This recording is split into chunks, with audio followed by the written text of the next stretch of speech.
mais uma correção de atividades. Tivemos com vocês nessa semana que passou, né? E passamos várias atividades. Então agora será feito o momento da correção. Eu e o tio Marcelo faremos essa correção, tá bom? Então a primeira coisa que vocês têm de fazer, espero que tenham feito, escrito a caneta, a língua em foco, vozes do verbo, da página 66 e 67. Então vamos lá. Construindo o conceito. No início do capítulo, você leu um painel de textos que tratam dos limites do humor. Releia o trecho a seguir do texto de Luiz Fernando Veríssimo. Politicamente correto tem o seu lado bom. Agora, se o humor deve ser limitado pelo bom gosto ou por qualquer outro padrão restritivo, é outra história. O humor é por natureza anárquico, desestabilizador e não pode ter negado a sua natureza. Número 1. Embora reconheça o valor do politicamente correto, entre aspas, o escritor faz uma ressalva. O que é uma ressalva? Ele destaca, ele dá um senão na questão a essa postura. Que ressalva é essa? A de que politicamente correto não deve limitar o humor. Embora ele tenha conhecimento do que é ser politicamente correto, ele também tem essa opinião de que isso não deve limitar o humor. Leia as frases a seguir e responda as questões de 2 a 3. O humor é limitado pelo bom gosto e por padrões restritivos. Segunda frase. O humor é negado pelos politicamente corretos. Número 2. Considerando que cada frase corresponde a uma oração, letra A. Identifique o sujeito e o predicado de cada oração. Depois, indique as formas verbais presentes em cada uma. Então, para identificar o sujeito, identifica o verbo. Quem é limitado pelo bom gosto? O humor, o sujeito da primeira frase. O predicado é todo o restante da oração. É limitado pelo bom gosto e por padrões restritivos. Agora encontramos o sujeito da segunda oração. Quem é negado? Quem é negado? O humor. O humor também é o sujeito nessa segunda oração. O predicado é o restante da oração, incluindo o verbo. É negado pelos politicamente corretos. Restritivos.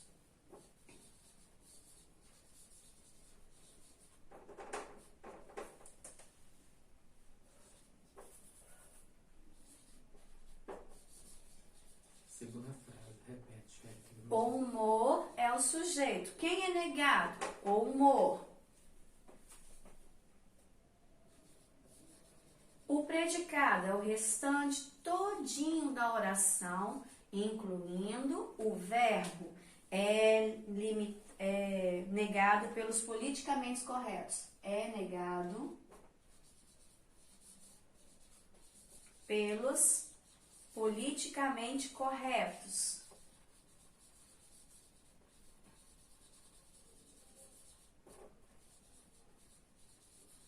Nesta alternativa da letra A, ainda pediu uma segunda resposta. Indique as formas verbais presentes em cada uma. Então, o professor Marcelo vai aqui destacar a forma verbal de vermelho. É limitado, é negado. É uma locução verbal. As duas, ó. É limitado, é negado. Então, como ficou, ó? Na primeira frase, o sujeito. O humor, o predicado, é limitado pelo bom gosto por padrões restritivos. Na segunda oração, qual é o sujeito? O humor. Qual é o predicado? É negado pelos politicamente corretos. Quais são as formas verbais empregadas em cada uma das orações? É limitado, uma locução verbal. É negado, uma locução verbal também. Continuando, letra B. Discuta com os colegas e o professor. O sujeito dessas orações, vamos prestar bastante atenção. Ele é agente, ele ele pratica a ação expressa pelo verbo, ou ele é um sujeito paciente que sofre essa ação do verbo, expressa no verbo? O sujeito executa ou sofre? O sujeito sofre, o sujeito é paciente, pois ele sofre, pediu a justificativa, ele sofre a ação verbal. Letra C. Quem recebe as ações verbais expressas em cada uma? O sujeito de cada uma oração. Ela que recebe as ações expressas pelos verbos. Então, os dois é o quê? O sujeito, o humor.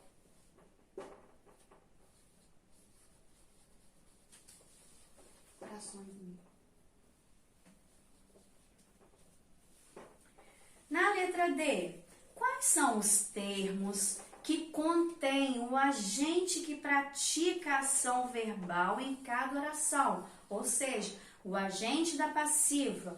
Lembra que na aula nós já falamos que o agente da passiva vai estar sempre ligado por uma preposição após a locução verbal? Então, na primeira oração é pelo bom gosto e por padrões restritivos. É o agente da passiva da primeira oração. Pelo bom gosto e por padrões restritivos. Na segunda oração, após a locução verbal, que o elemento que apresenta a preposição é o agente da passiva. Pelos politicamente corretos. Esqueci de dar uma dica a vocês, mas acredito que vocês já estão bem espertos a respeito disso. Ao fazer a correção, nós indicamos que vocês vão dando pausa para que vocês possam fazer a correção de forma bem correta mesmo, tá? Não haja erros na escrita. Então, esses são os E caso vocês tenham alguma dúvida na execução do exercício, não deixe de comentar conosco na aula. Então, esses são os agentes da passiva das duas orações. A primeira oração, pelo bom gosto e por padrões restritivos. E o segundo, da segunda oração, o agente da passiva pelos politicamente corretos. Agora, nós vamos para o número 3. Reescreva as orações correspondentes às duas frases. Primeiro, empregando como sujeito o bom gosto e os padrões restritivos. Na primeira, então nós vamos fazer o quê? Se eu peguei o agente da passiva, ao passá-lo para o sujeito, eu vou passar para a voz ativa. Então ficaria como essa oração?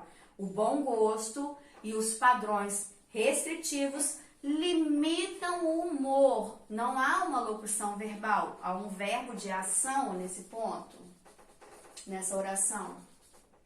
Limitam o humor. Na segunda oração, eu vou colocar como sujeito o agente da passiva, que era pelos politicamente corretos, tornando ativo, ou seja, o sujeito. Os politicamente corretos negam o humor.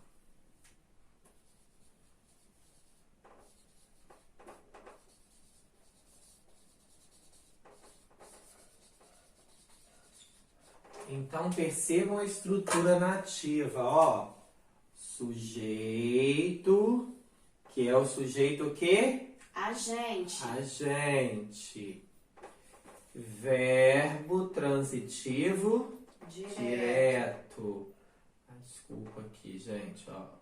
Padrões restritivos é aqui. Aqui também no sujeito. Aqui, limitam o verbo. Limitam o quê? Verbo transitivo direto.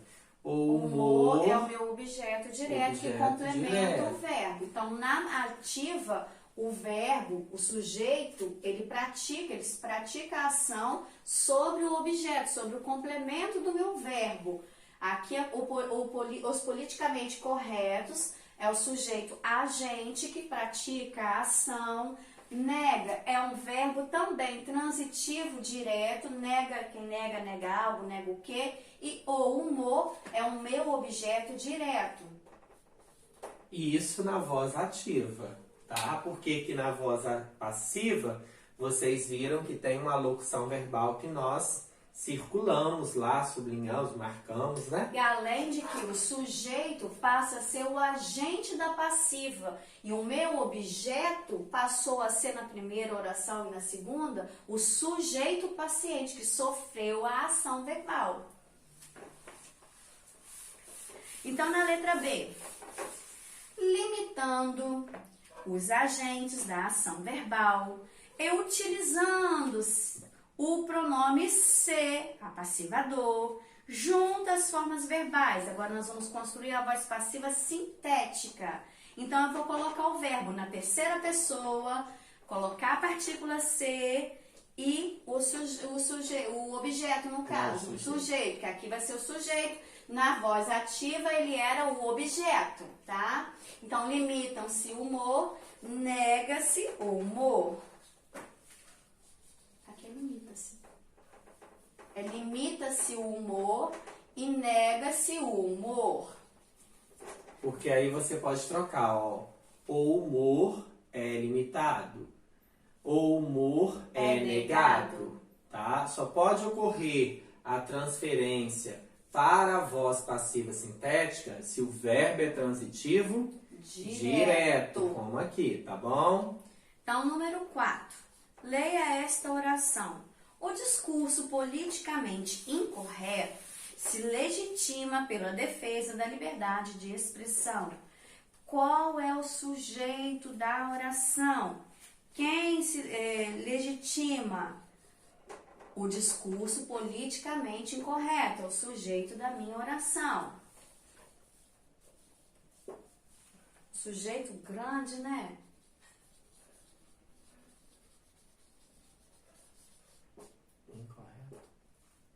Incorreto.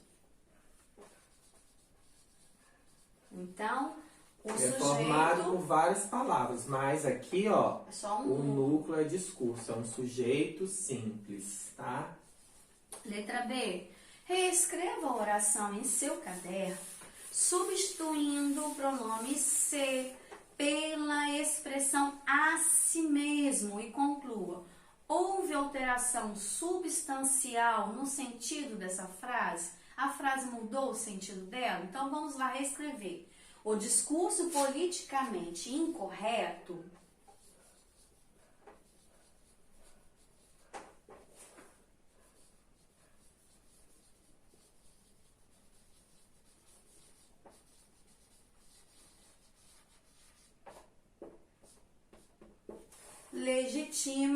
legitima a si mesmo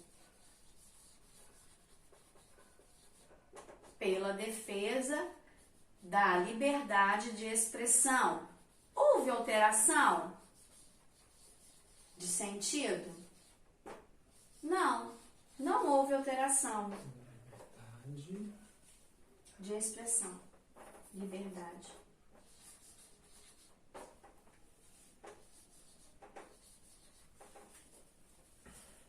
Não, tem 2D não. Ah, tá certo, D. Expressão. Depois você menciona, entendeu? E aqui, houve mudança de sentido? O ser pelo si mesmo? Não, pois o verbo, nessa oração, nós temos uma voz reflexiva.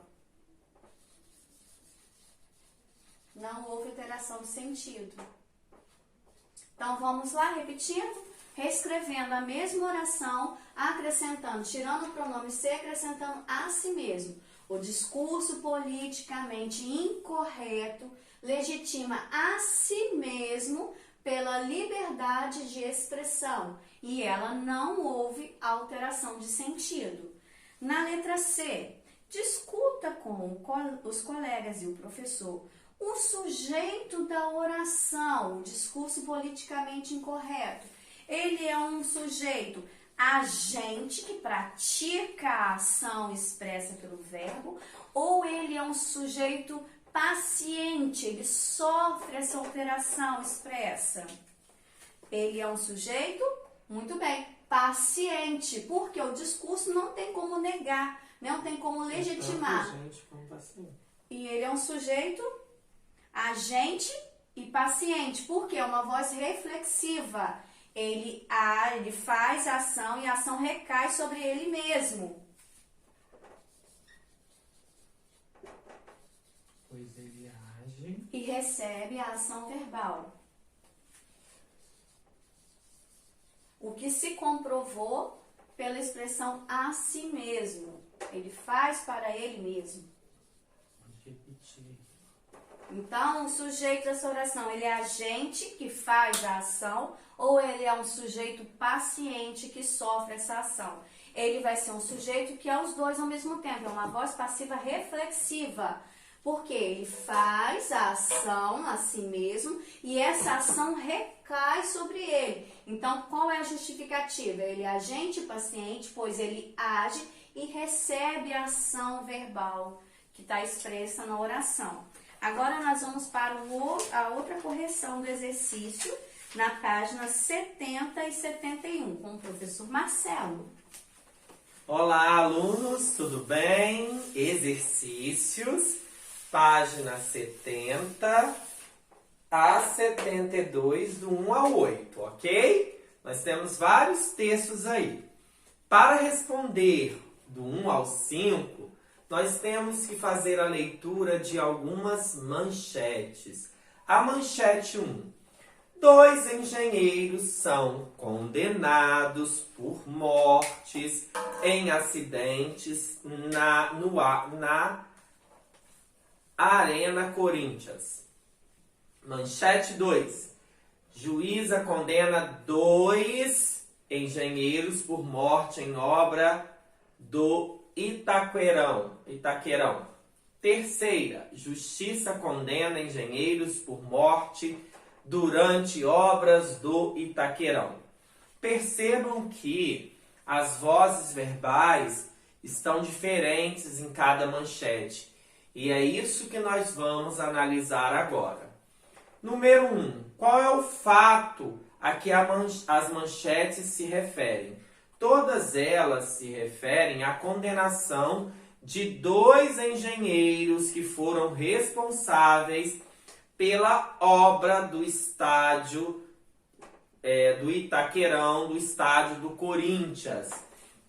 Então, é a condenação de 2 engenheiros responsáveis pelas obras do estádio do Corinthians. Na letra número 2, cada manchete é constituída por uma oração. Ou seja, cada uma vai ter seu verbo ou locução verbal. Indique a voz do verbo de cada uma e também identifique o sujeito.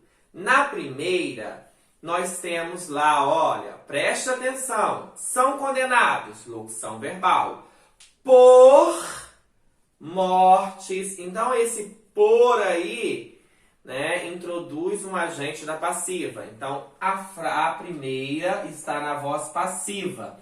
E o sujeito será 2 engenheiros, que é um sujeito paciente. Na segunda, nós teremos a voz ativa, porque a juíza pratica a ação de condenar. A juíza condena. Então, nós temos a voz ativa e o sujeito é juíza, que é um sujeito agente, que pratica a ação. E na terceira, também a voz ativa. Justiça condena. Quem condena? Justiça. Voz ativa, praticando a ação. E justiça será o sujeito agente, aquele que pratica a ação. 3. Na manchete 3, observando a manchete 3. Justiça condena engenheiros por mortes durante obras do Itaquerão. A. O sujeito é agente da voz do verbo? Não. B. O agente... dá um. Tá? Ele é agente? Não. Acabei de falar que ele é um sujeito paciente. Então, não é agente. O agente da passiva está explícito, está presente lá. Por quem? 2 engenheiros são condenados por quem? Pela juíza, pela justiça. Tem a presença do agente da passiva? Também não. C. Qual termo é completado por mortes em acidentes na Arena do Corinthians? Vai ser o quê? Qual termo? O termo condenados. E justifique sua resposta, pois a expressão indica a causa da condenação, ou seja, o motivo dos engenheiros terem sido condenados. Então, você pode responder que o termo é condenados e que a expressão indica a causa da condenação. Só isso. Ótimo. Nós vamos para a questão 4, onde analisaremos as frases, as manchetes 2 e 3, que já estão na voz ativa. Vamos lá, letra A. Os sujeitos são agentes? Se estão na voz ativa, os sujeitos sim, são agentes, praticam a ação. Em qual delas o sujeito corresponde a uma pessoa? Uma é a juíza, outra é a justiça. Então, a pessoa vai ser a manchete 2, que corresponde à juíza. Justifique sua resposta, pois a palavra que representa o sujeito é juíza. Indica uma pessoa, alguém, tá? Então, a palavra que corresponde ao sujeito é juíza e indica uma pessoa. Agora, justiça seria um órgão, seria né, uma instituição. Então, juíza é um ser, uma pessoa. C. Qual termo é completado por mortes? Desculpa. C. Levante hipóteses. Qual sentido resulta da opção por um sujeito correspondente a uma pessoa? Então, o emprego de um sujeito como sendo uma pessoa, a juíza, vai trazer à manchete uma personalização. A manchete personaliza a decisão pela condenação, diretamente ao emprego da palavra juíza, que deixa mais abstrata a responsabilidade pela decisão, ao não explicitar que ela foi condenada por determinada pessoa. Então, o emprego da palavra juíza, uma pessoa, tá, traz uma personalização, um ser que está condenando. Número 5. Compare as 3 manchetes. No número 5, qual é a diferença na letra A de sentido entre elas, considerando o destaque dado ao agente ou ao paciente da oração a que o fato noticiado se refere? Na manchete 2, tá, por exemplo, não, número 5A, vamos lá. A voz passiva e a voz ativa. A diferença. Na voz passiva, que é da manchete 1, dá destaque ao resultado da ação, o sujeito paciente, evidenciando assim a condenação dos engenheiros. Então, na voz passiva, na manchete 1, dá destaque ao resultado da ação, evidenciando a condenação dos engenheiros. Continuar aqui em cima, tá, gente? Tá, a tia Ju vai pra cima. Depois eu leio novamente A falando. oração toda. Tá? A condenação. A condenação dos engenheiros. Agora nós vamos diferenciar falando da voz ativa, presente na 2 e na 3. Na manchete 2 e na manchete 3. Então, na voz ativa, manchete 2 e 3, ok? 2 e 3. Vamos lá? Na manchete 2 e 3 na ativa, destaca os agentes da ação,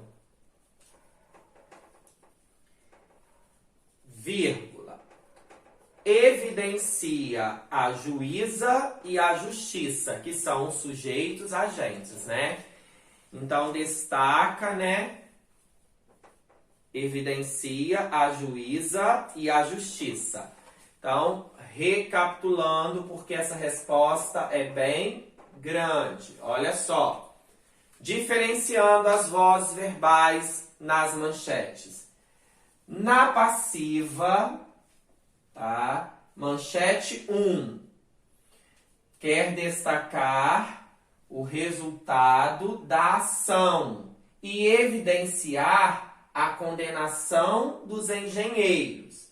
Na ativa, que são as manchetes 2 e 3, quer destacar os agentes das ações, ou seja, os sujeitos agentes, evidenciando então quais sujeitos agentes? Juíza e justiça, certo? Pegaram aí? Vai pausando, tá? Para fazer a correção, para acompanhar essa correção, tá bom? Finalizamos o número. Ah, tem a B ainda. Discuta com os colegas e professor. Quais efeitos de sentido são criados quando se personaliza, se generaliza ou se omite o agente da ação? Na personalização, identifica pessoalmente quem é responsável pela ação. Então, personaliza, identificação do responsável da ação. Depois, aí pode colocar um ponto e vírgula. Generalização. Se generaliza. Generalização indica de maneira vaga, tá? Abstrata, ou seja, deixa vago, omitido, a gente não sabe. Já o último, omissão do agente da passiva, omite o agente. Então, a omissão possibilita não identificar os responsáveis, ok? Deixando então o texto mais ameno e criando a impressão de que os fatos tivessem acontecido por si mesmos. Então, recapitulando, omissão, por favor. Tá? A omissão possibilita não identificar os responsáveis.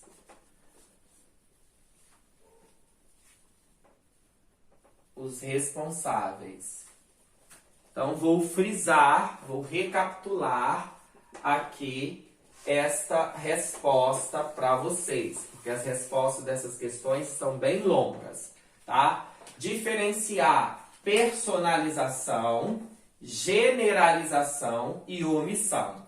Na personalização, quando eu for, né, mencionar a pessoa, igual mencionou juíza, o que acontece? Vai identificar o responsável que pratica a ação.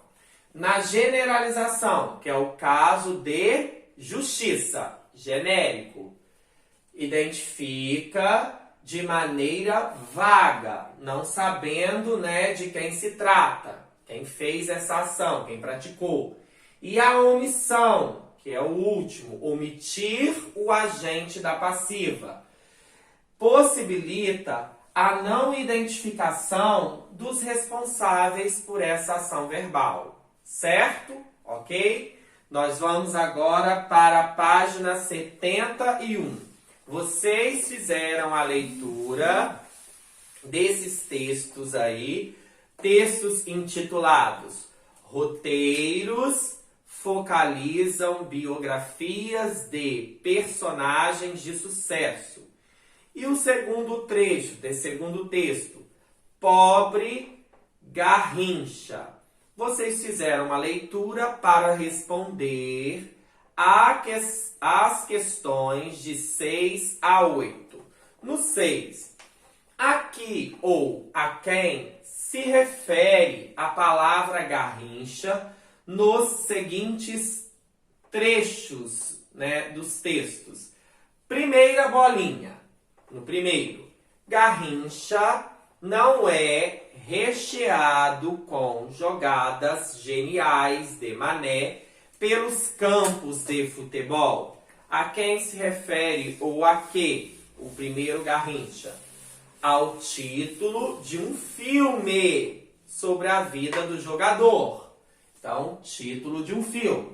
Segundo, Garrincha foi vítima da brutal ignorância brasileira sobre o alcoolismo. Então, o segundo item, Garrincha, se refere ao próprio jogador de futebol. 7. Releia os trechos. Garrincha, primeira coprodução Brasil-Chile, foi assistido nas telas do Chile. Foi assistido aí, ó, locação verbal. Assistido por quem? Então, foi omitido, teve o caso de uma omissão de quê? De um agente da passiva. Segundo trecho, Garrincha foi assistido pelos grupos de AA, do Catete e de Bangu e por jornalistas e ex-jogadores, seus amigos. Então, na segunda frase, nós temos a presença dos agentes da passiva. Pelos grupos de AA, do Catete e de Bangu, e por jornalistas e ex-jogadores, seus amigos. A. Qual é o sentido do verbo assistir em cada trecho? Assistir no primeiro trecho é ver, visualizar. No segundo trecho, assistir vai ser ajudar, acompanhar. B. Com qual predicação o verbo assistir foi utilizado em cada uma? O assistir com sentido de ver, igual, por exemplo, assistir ao filme, é de ver, visualizar. Então, ao filme. Agora, assistir com sentido de socorrer, ajudar, né, já tem uma outra transitividade verbal. Então, a C, os verbos foram todos utilizados como verbos transitivos diretos. Preste atenção. Assistir o quê? Tá? Transitivo direto. Sem a presença de uma preposição. Porque a presença da preposição é que torna o verbo transitivo indireto. Continuando na C, deduza. O que significa a sigla AA empregada no segundo trecho? E justifique. AA, Alcoólicos Anônimos, porque foi mencionado lá que Garrincha sofria de alcoolismo. Alcoólicos Anônimos. Justifique. Segundo o texto, ele era alcoólatra, sofria, né, de alcoolismo, certo? Nós temos agora a última página, que é a página 72, somente o número 8, para finalizarmos a correção. Ufa! Ai.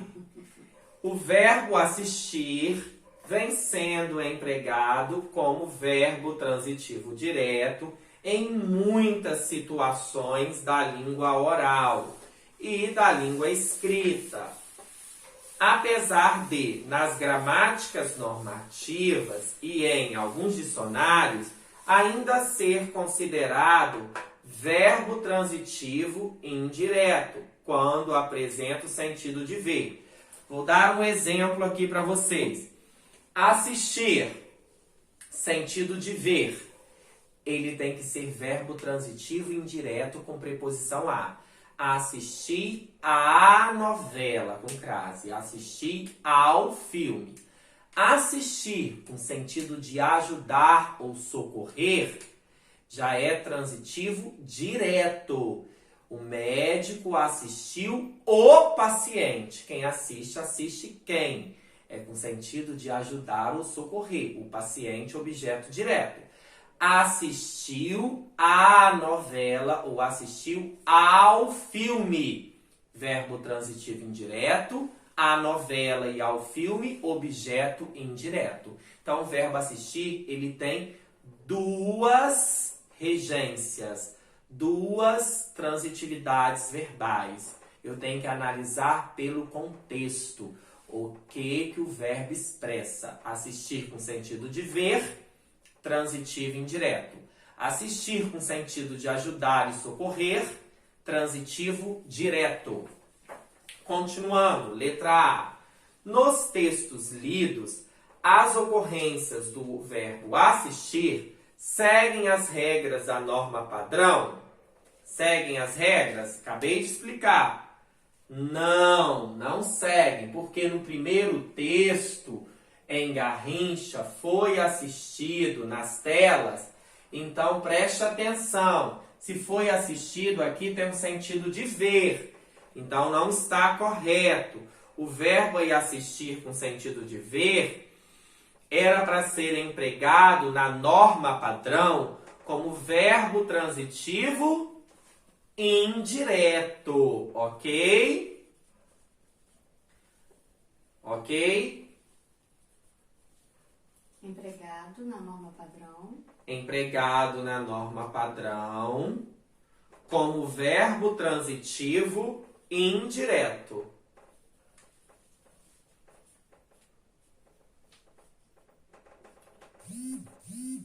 Já no texto 2, a ocorrência de assistir está de acordo com a norma padrão, porque aí é o sentido de socorrer ou prestar auxílio, ajuda. Então, ele é verbo transitivo direto, aí está correto, tá? É isso que eu acabei de explicar. No primeiro, foi assistido, sentido de ver, presenciar. Então, era para ser empregado na norma padrão como verbo transitivo indireto. Na segunda ocorrência, já está de acordo com a norma padrão, porque tem sentido de ajudar. Está empregado, então, corretamente, como VTD, verbo transitivo direto. Então, o erro está no trecho 1, que o assistir tem o sentido de ver. Era para ser empregado com preposição, verbo transitivo indireto, ok? Então, ó, resposta bem grande, hein? No primeiro, foi assistido, sentido de ver. Então, não está correto. Era para estar como verbo transitivo indireto, de acordo com a norma padrão da língua. No texto 2, já se encontra na norma padrão, porque o verbo assistir tem sentido de ajudar, prestar ajuda, socorrer, acompanhar. Então, está auxiliar. Então, tem o sentido de auxiliar, de ajudar, portanto, está correto, como verbo transitivo direto. Letra B. Dado o frequente uso atual do verbo assistir como verbo no sentido de ver, como transitivo direto, que é errado, né? Não segue a gramática normativa, a gramática normativa e os dicionários deveriam rever a predicação, né, desse verbo. Vocês acham que deveria rever? Eu acho que sim. Eu acho que não. Lógico que não. Pra mim tem que ver. Sabe por que não pode? Para não confundir, gente, ó. Porque o verbo assistir, ele pode ter mais de um sentido, né? Ele pode ter sentido de ajudar ou de, né, ver. Mas vamos analisar aí.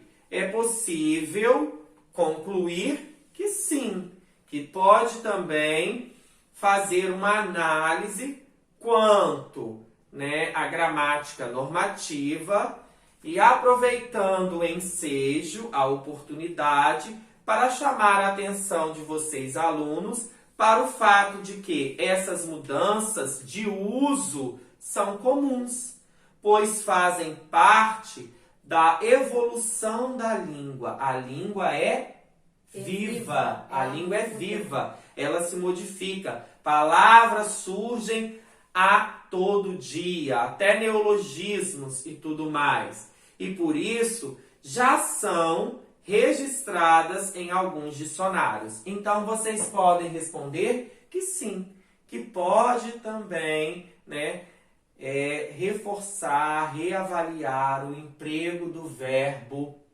assistir como verbo transitivo direto também, no caso, né, com sentido de ver, ok? Finalizamos aqui a nossa correção, queridos alunos, e nós vamos marcar aqui uma atividade que na próxima aula também comentaremos lá no Meet, no Classroom. Nós vamos iniciar um conteúdo que nós já explicamos anteriormente para vocês há muito tempo, tá? E nós estamos também trabalhando aqui com vocês, né? Voz ativa, voz passiva, voz reflexiva, as vozes do verbo. Nós vamos continuar aí prosseguindo no nosso livro didático, colocando os títulos à caneta e as páginas à caneta e respondendo a lápis.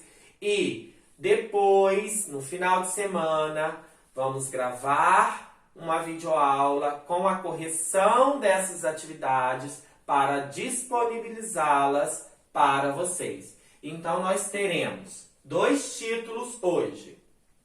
As vozes do verbo na construção do texto, nas páginas 72 e 73, onde teremos um poema... 74, amigo. É 74, o poema O Açúcar. Vocês vão fazer a leitura do poema e vão responder do número 1 ao número 7, tá? 1 a 7.